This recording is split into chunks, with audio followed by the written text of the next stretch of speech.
so that you guys at home can see what we got cooking here. Speaking of cooking, I'm very excited. I got a package coming in the mail today. A HelloFresh meal is arriving at my domicile. And we're going to have shepherd's pie. Anybody ever done shepherd's pie before? Y'all know what that is? Yes. I'm excited. I've never made it before, but it'll be fun. Alrighty. Now, we've been talking about solving equations, and if I'm not mistaken, you guys had a little homework through Delta Math about solving equations. Probably a little bit of a challenge today. We're going to work through some problems that will, kind of go hand in hand with those that y'all practiced for me last night, okay, or the night before. And then we're also going to look at another homework assignment today that I want you guys to be working on. And some of them involve like fractions and decimals. So we'll see how far we get today. And you're practicing online. Don't sweat the grades necessarily online. I don't care about that. I just want you to get in practice. Practice is the name of the game, okay?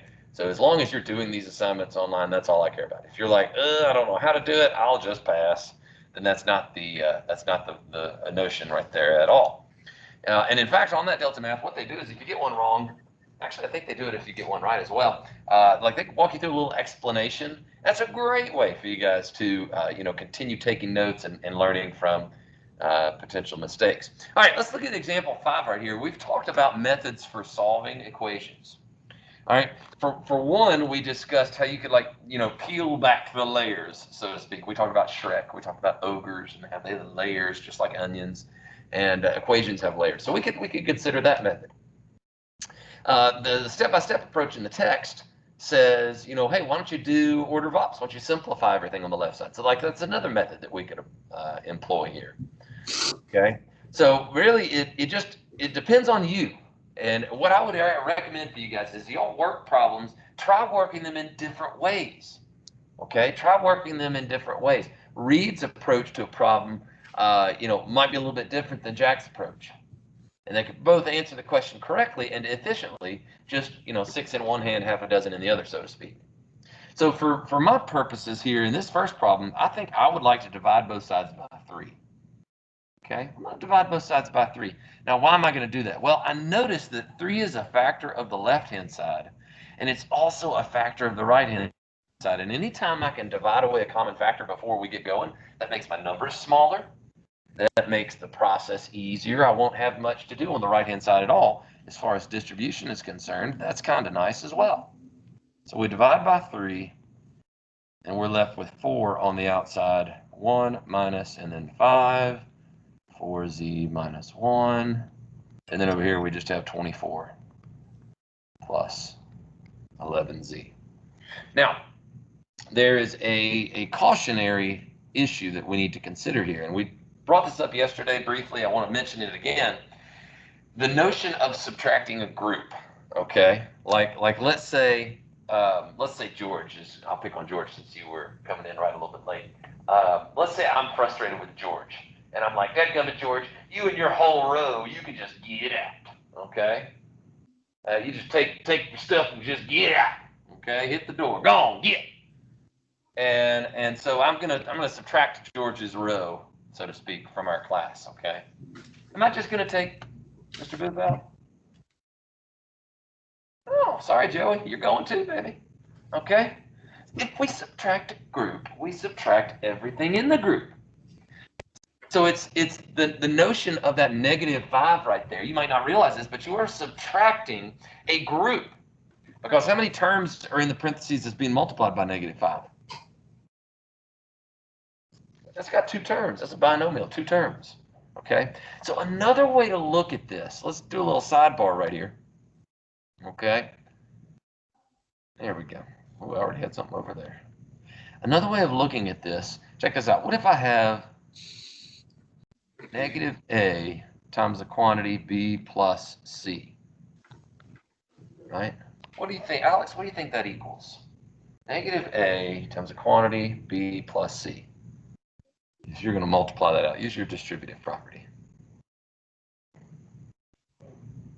Nice and loud.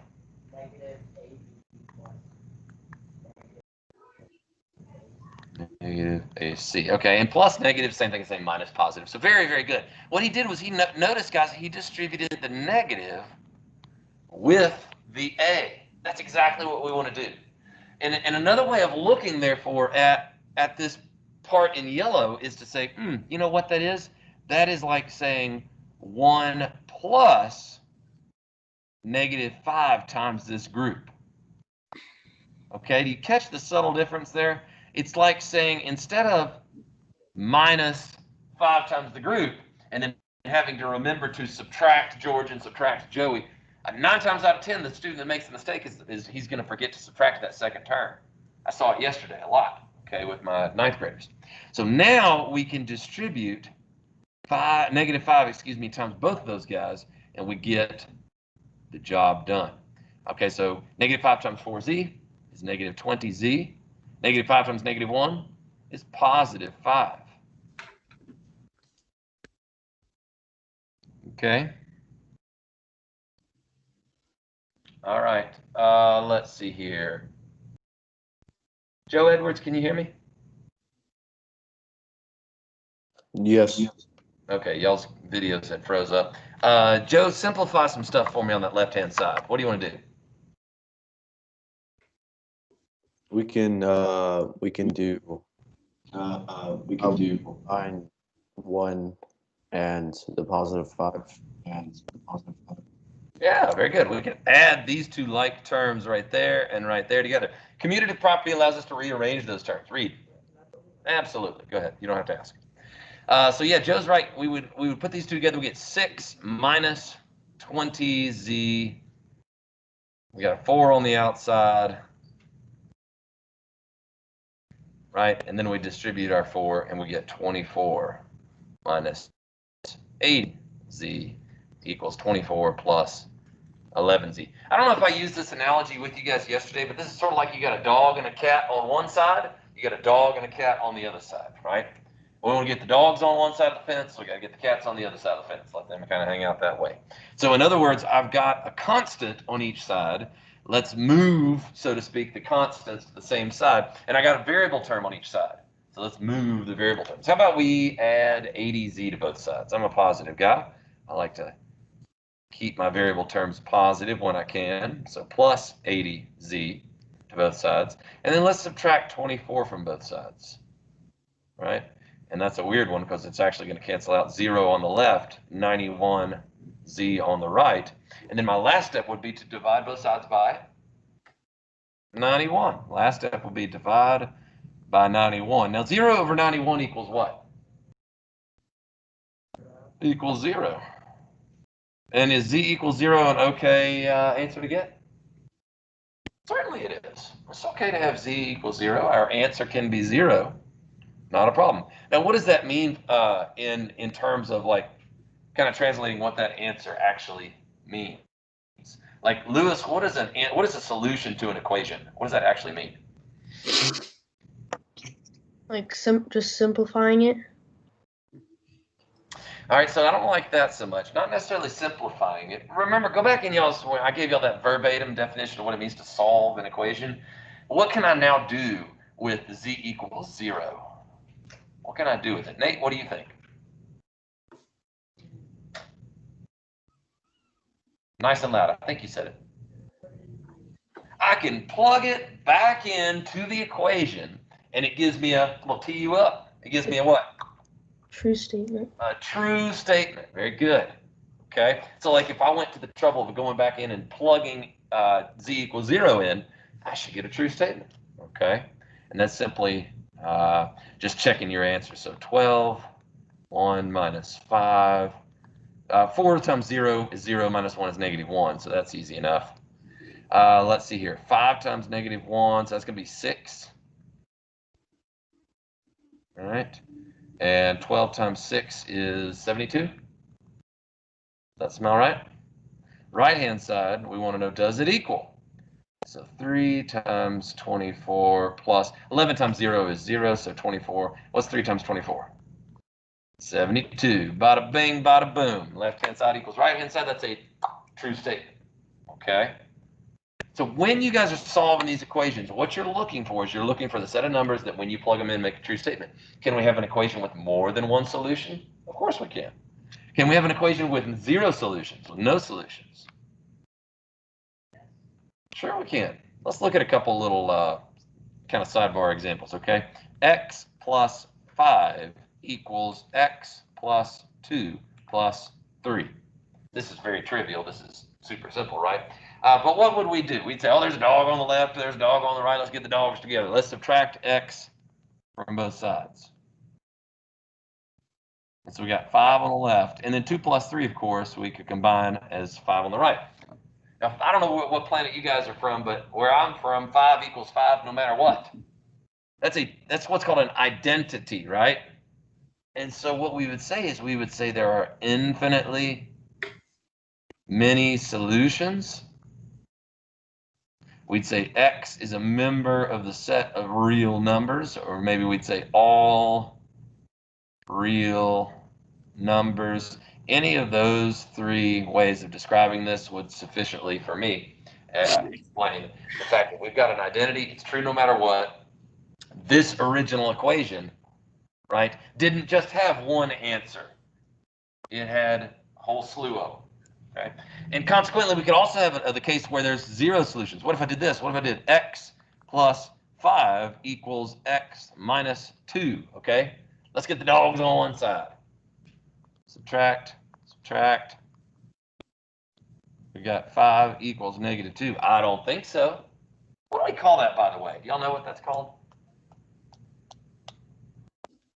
When this is something that you know is not true, no matter what, and we therefore have no solutions. My mom, when I was a kid, she used to tell me to do something, and I would backtalk her. She would say, "Go fold the laundry," and I'd be like, "Well, Mom, I'm not finished watching my show," or whatever, you know, just some stupid example like that. And she would say, "Don't contradict me. Do what I said." Contradiction is where we butt heads. Okay. Mom's word is truth. Nate, cover that nose, please. Mom's word is truth, and yet I contradicted it. I went against it. We know that 5 does not equal negative 2. Therefore, if I approach a problem and I follow it along and I get to the point where I've reached something that says something cuckoo like 5 equals negative 2, that's a contradiction, and therefore there's no number that could plug in and make that true. There's not a single number in the whole wide world that I could plug in for X there. Therefore, we would say that symbol means no solution. We talked about that yesterday, correct? Did I show you all that yesterday? Dadgummit, I know, Alex, that we didn't meet yesterday. I meant the day before yesterday. Yes, no, maybe? Nate. Oh, poor Nate. Yes, absolutely. Tell Mama to get you a smaller mask. All right. You guys get to do one on your own now. All right, there she is, right there. Example 6. We got lots going on here, and there's going to be, again, opportunities for you guys to take a variety of approaches on this type of problem. I might recommend that you take your time, you show your steps, use the distributive property where necessary, and combine like terms. Be very patient when you're working through this because you don't want to, it's an easy equation. You don't want to mess it up, though.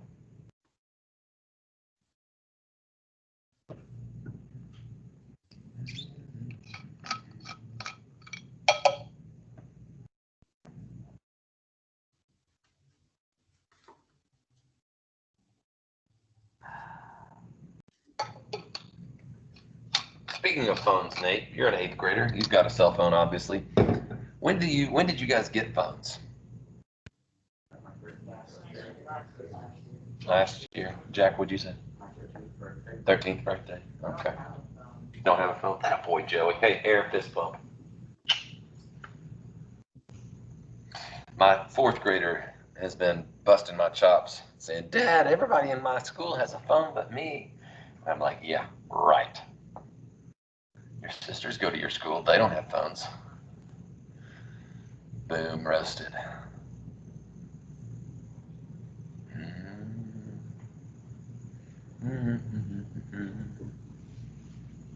I guess there's something to be said for just being out on your own and having to rely upon yourself, and not being able to call for help at a moment's notice.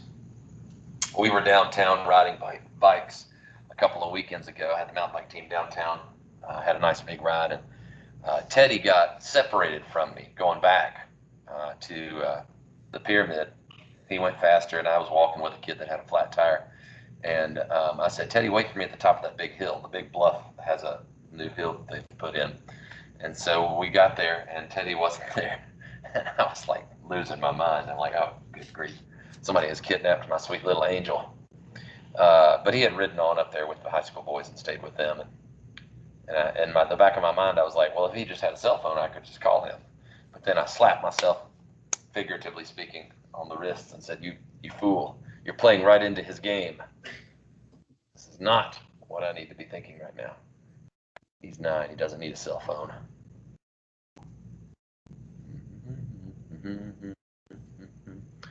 You guys finished with it?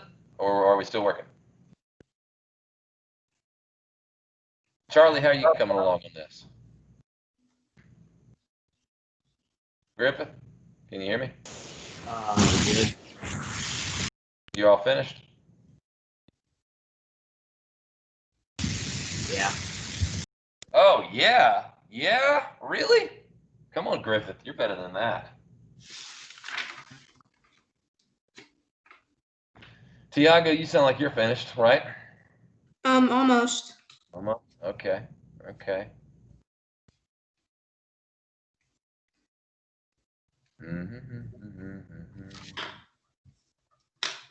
Why don't I see? Is Jacobs on here? I don't see James. Maybe he's gonna watch later.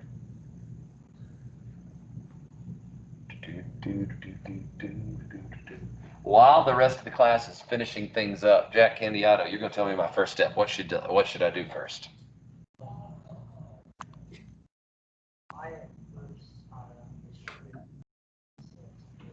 Excellent idea. First step, distribute 6. I'm gonna go ahead and do kill 2 birds with 1 stone, if you don't mind. We're gonna distribute twice. So we got, what do we got? 12n minus 6 plus 3 equals 2n minus 8 plus 10n plus 5. All right. Now we got some like terms on the left-hand side. These 2 guys we can put together. All right. What do we get? 12n minus 3. And then on the right, it looks like I got a term here and here. So that's going to be 12n. I got a term here and here. Negative 8 plus 5 is minus 3. Oh, my. This is one of those special cases, isn't it? Did you guys notice that? If I subtract 12n from both sides, now I have negative 3 equals negative 3. Duh. That's called an identity. Good. Negative 3 equals negative 3 no matter what I plug in for n.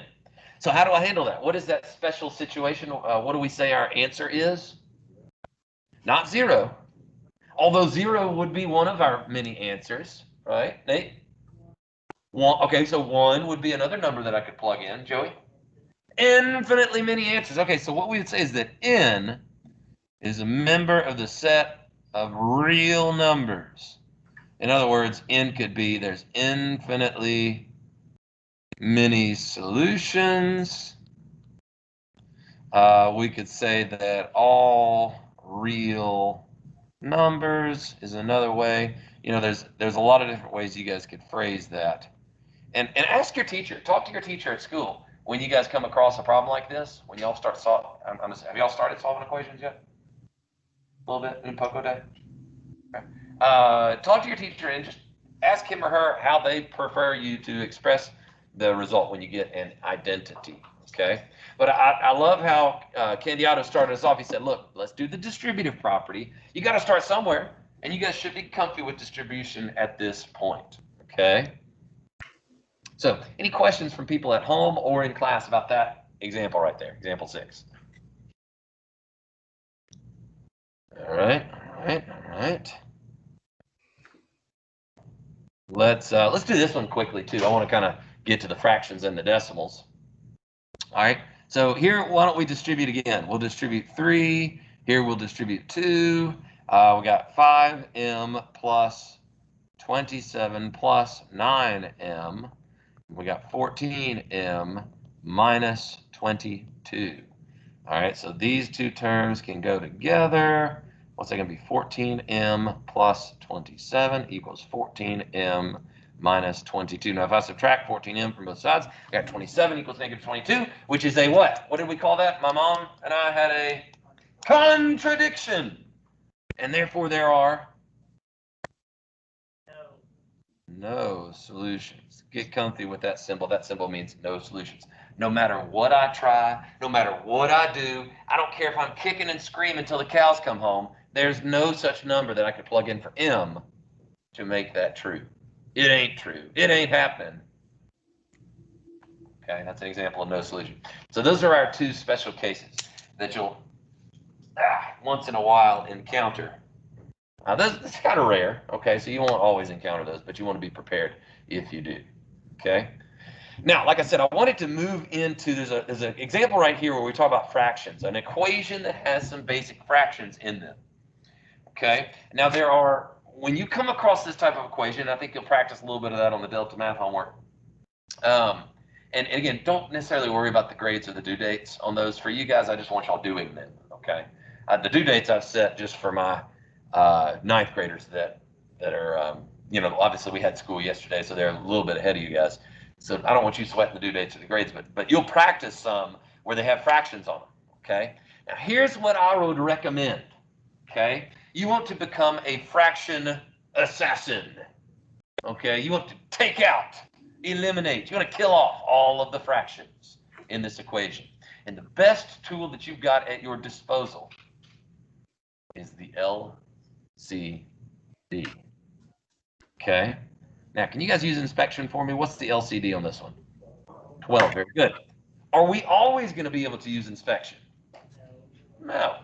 You might recall that if, let's just say I have a brain fart and I forget how the LCD comes about on this one, okay? Or I can't spot it, rather. Okay. You can still use the prime factorization approach that we talked about, 2 squared times 3. This is 2 times 3. This is 2 squared. We go through and we circle each new factor raised to the highest power. We've already dealt with 2. We've already dealt with 3. Already dealt with 2. All right, good. So our LCD is the product of what we circled. 2 squared times 3, that's 12. And these equations will get more complicated. You'll have variables in the denominator. You'll have polynomial denominators. So you want to be able to rely on that technique of finding the LCD, okay? Suffice it to say, now that we've got the LCD, okay, boy, I'm zoomed in quite a bit. Let me drop this font size. There we go.